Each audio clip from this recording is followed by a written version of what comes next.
Gaming is a broad term. Video games themselves are multimodal artifacts created through the manipulation of electronic elements. Gaming itself incorporates a tumultuous collaboration between previously existing digital elements such as moving images, sound, and algorithms. Despite achieving mainstream popularity in the 1970s and 80s through the popularization of arcade machines and home consoles, gaming as a culture still exists on the fringes of cultural conversations concerning media.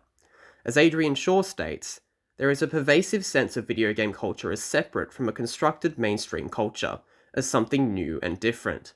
In other words, video game culture is considered somewhat of a subculture to more typical artistic mediums such as films, books, and music. With this in mind, it becomes important to consider two main points: what specifically differentiates gaming from other artistic mediums and digital elements, and a consideration of studying games as cultural artifacts akin to these mediums.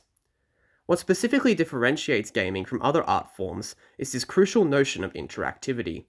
Unlike viewing a moving image or reading a novel, gaming is not constructed under the assumption that it will be received by a passive audience. It conversely invites active participation.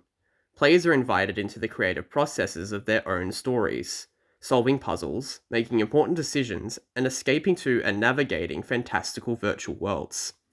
Take, for example, The Last of Us.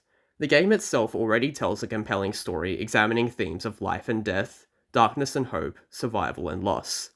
However, none of these themes will be conveyed as effectively if the player was not granted a certain level of agency within that story. Beyond mere observation, players can almost be considered co-creators of gaming stories.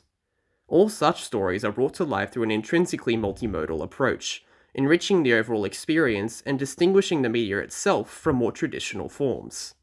This being said, studying games as cultural artifacts akin to other forms of media reveals reflections of the real world. Adrian Shaw again corroborates this, arguing that games can be studied as cultural artifacts. What is important is not that particular game text and images have become exemplars for what gets defined as video game culture. The problem is the lack of reflection on which objects earn that status. By studying video games through a socio-cultural lens, their subsequent impact on notions of identity formation and societal norms can be more definitively understood. But what cultural objects earn and deserve that status then? Typically those which exemplify or examine a topical issue in a nuanced manner, taking advantage of the video game form itself to convey the story.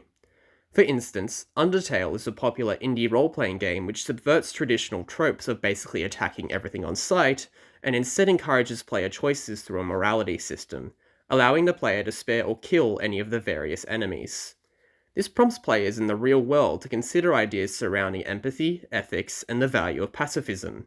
Another example is Papers, Please, a simulation game existing in a fictional dystopic totalitarian regime, wherein the player assumes the role of immigration officer. Through this narrative framing device, the game encourages a cultural examination of immigration, surveillance, as well as the oppressive effects of bureaucracy.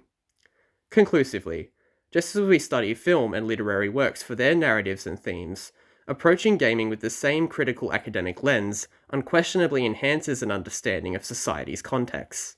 Gaming is equally complex and relevant, if not more so, due to the immersive incorporation of the audience themselves into the storytelling process. Thank you.